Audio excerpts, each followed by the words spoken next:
살 절대 못 빼는 ENFP 특징을 정리드리겠습니다. 약속 다니면서 다이어트 망하지 않으려면 안녕하세요. 다이어트 심리학자 임동민입니다. 오늘은 MBTI 중에 ENFP 성향을 가진 분들이 다이어트에 실패하는 이유를 알아보려고 합니다. MBTI랑 다이어트랑 뭔 상관인데? 하는 분들 계실 텐데 실제로 내 성향에 맞게 다이어트를 하는 건 엄청 중요합니다. ENFP가 아니더라도 약속을 좋아하거나 다이어트 작심삼일을 반복하고 있는 분들은 꼭 끝까지 들어주세요. 디테일한 해결책까지 모조리 공개해드릴 예정입니다. 또 저는 이 성향을 다이어트에 더 적합하게 다이어트 MBTI를 개발했는데 이미 1200명 넘는 분들이 진행한 테스트니까 관심 있는 분들은 고정 댓글 참고해주세요. 자, 그러면 ENFP 분들은 다이어트가 왜 이렇게 힘들까요? 먼저 유튜브나 릴스 넘기다가 삘이 꽂힐 때는 누구보다 의욕적으로 시작합니다. 그런데 약속 하나 잡히면 내일 하지 뭐 계획을 좀 철수하기도 약간 쉬운 타입이죠.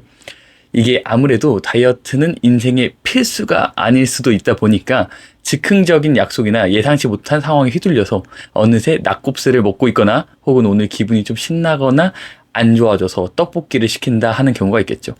물론 MBTI가 그렇듯이 이게 ENFP만의 특징은 아닐 수가 있습니다.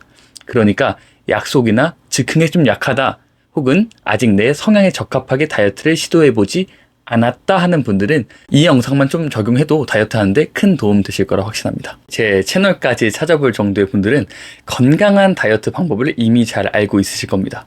저탄건지, 간헐적 단식, 과일식, 유산소, 무산소 운동. 그런데도 다이어트에 왜 실패할까요? 문제는 성향이 존중되지 않기 때문입니다. 사실 맨날 놀자, 약속 잡자가 아니라 사람들이랑 얘기도 하고 일 끝나고 같이 할 게 뭐 있어요. 약속 잡히면 외식하게 되는데 이런 데서 삶을 살아갈 즐거움을 얻는 성향의 분들이 빡빡하고 식단 지키셨어요? 하는 그런 다이어트 했다가는 오히려 참았던 욕구가 용수철처럼 팍 튀어오를 겁니다. 심리학적으로도요. 자기 결정 이론에 따르면 사람들은 내 성향과 일치하는 행동을 할 때 만족감도 높고 성공을 느낀다고 합니다. 그런데 그런 내 일상이나 자유도가 너무 중요하다고 다이어트를 합리화하기 시작하면 다이어트를 끝까지 어쩌면 오래가 갈 때까지 미룰 수가 있거든요. 여기서 성향은 존중하고 또 지킬 걸 지키는 타협점이 될 3가지를 알려드리도록 하겠습니다. 첫 번째는 탄수화물 사이클링을 적용하는 겁니다. 탄수화물 사이클링은 탄수화물을 주기적으로 조절하는, 원래는 사실 좀 난이도가 있는 다이어트 방법인데요. 정석은 고탄수화물을 섭취할 때와 저탄수화물을 섭취할 때를 번갈아 가면서 계획하는 겁니다. 오늘은 그냥 약속 정도를 기준으로 알려드릴게요. 탄수 사이클은 체지방 연소를 촉진하고요. 에너지를 최적화하는 데도 유리해서 운동까지 하시는 분들이 함께 적용하면 훨씬 좋습니다. 근육을 보호하는 데도 도움을 주는 효과적인 방법이거든요. 일주일을 살아가는 중에 식단 변화가 있으니까 지루함도 덜고 또 유연하게 약속을 굳이 피할 필요가 없으니까 다이어트를 유지할 수 있게 됩니다. 예를 들어서 갑자기 오늘 약속이 생긴 날은 고탄수화물 섭취일이 되겠죠. 어차피 피하지 못할 거 잘 즐기면서 에너지를 보충하시고요. 가장 좋은 건 이 에너지를 바탕으로 근력 운동이나 러닝, 하체 운동을 다음날 혹은 다다음 날에 해주면 체내에 쌓인 글리코겐을 효과적으로 사용할 수 있겠죠. 아무리 그래도 매일 약속이 있는 것도 아닙니다.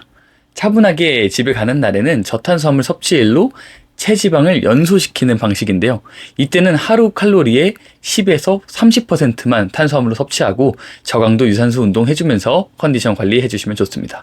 제 경험상 이런 날에는 거의 탄수화물을 안 먹다시피 해야 효과가 있었던 것 같아요. 저탄수화물 하는 날이 좀 괴로울 수는 있습니다. 그러다 조만간 또 약속 잡힐 걸 잘 알고 있기 때문에 이렇게 하는 게 최대한 성향을 맞추면서도 약속 때도 과식하고 평소에도 잘 챙겨 먹어서 체지방 축적의 길로 가는 걸 막아줄 수가 있을 겁니다. 두 번째는 술자리에서는 증류주를 먹는 겁니다.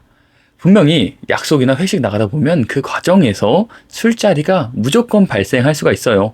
다이어트 중에도 술자리를 즐기고 싶다면 맥주, 와인 같은 발효주보다는 소주, 위스키 같은 증류주를 선택하는 게 살 덜 찌게 회식 자리를 대처하는 방법입니다.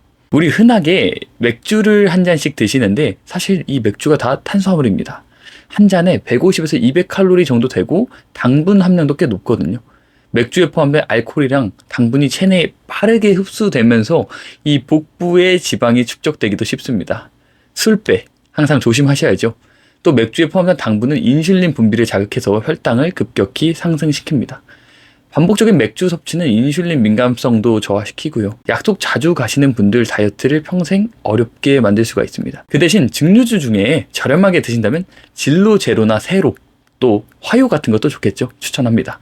하지만 알코올 자체가 식욕을 자극해서 더 많이 음식을 먹게 만들거든요.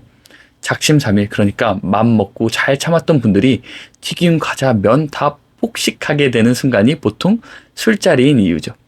그래서 술은 사회적 용량이라고 하죠. 한두 잔만 드시는 게 제일 좋습니다.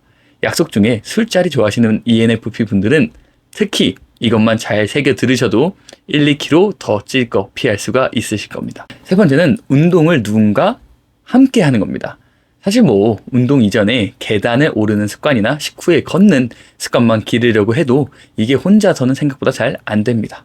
제가 10기수가 넘게 MBTI 챌린지를 운영하는 이유도 다름이 아니라 이렇게 함께 모여서 하면서 심리적으로 전이 효과를 누리면 이 습관이 꽤나 유지가 됩니다. 이런 환경만 세팅하면 운동을 싫어하던 나의 그 본질 자체를 바꿀 수 있는 동기가 될 수도 있어요. 저도 만년 달리기 꼴등에 운동하러 가면 뚱뚱한 남자애들은 다 놀림받으니까 운동이 제일 싫었거든요. 그런데 이제는 그 자체가 제 삶을 꽤 좋게 만든 걸 느낍니다. 신기한 게 경험을 넘어서 메타 분석 연구에 따르면 집단 운동 참여자들은 개인 운동 참여자들보다 더 높은 수준의 운동 지속성을 보였습니다. 이는 사회적 지지랑 이 상호 책임감이 운동 목표를 달성하는 데 꽤 큰 역할을 한다는 걸 입증합니다. 그냥 함께하면 좋지라는 말이 아니라 이런 이유에서도 다이어트를 항상 고립되어서 하지 마시고요. 같이 헬스장 끊을 친구를 구한다거나 요즘은 초보자 런닝 모임 같은 데도 있잖아요. 푸사오 같은 데도 있고 아니면 제가 운영하는 챌린지 같은 데 와서 도움을 받으세요. 좋은 운동 지도자 선생님이 있다면 찾아서 우리 쌤과의 약속을 지키려고 운동을 갈 수도 있죠. 더불어 다이어트 심리학의 관점에서 휴일, 약속일의 함정은 나는 오늘 노는 중이니까 저걸 막 먹어도 괜찮아 라고 하는 신호인 것 같아요. 이게 오늘 망했으니까 그냥 막 먹어버리자 라는 생각까지 불러일으킬 수가 있어서 되게 조심해야 됩니다.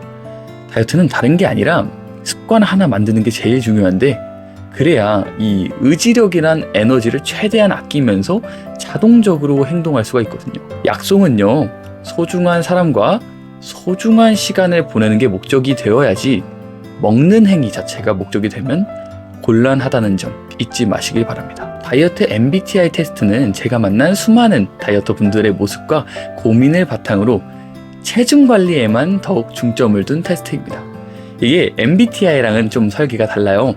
그래서 내 성격이랑 다이어트 성향이랑은 좀 다를 수가 있는데 ENFP 분들은 다양형 또는 도전형 성향과 좀 비슷할 것 같습니다. 중요한 건 내 성향과 상황을 존중해서 다이어트를 하는 겁니다. 다이어트는 머리로 하는 게 아니잖아요. 내 마음이 움직여서 조절하고 잘 먹고 그래야 체중은 알아서 빠지는 거죠. 자기 성향에 맞춘 다이어트 계획은 더 높은 성공률을 보입니다. 다이어트를 단순 체중 감량이 아니라 자기 인식의 과정으로 접근해 보시면 좋겠습니다. 오늘 영상은 여기까지입니다. 다음에 또 다뤄줬으면 좋겠는 MBTI 성향이 있다면 댓글로 알려주시고요. 구독과 좋아요는 이 이야기를 지속하는 데 큰 힘이 됩니다. 다음에 또 뵐게요.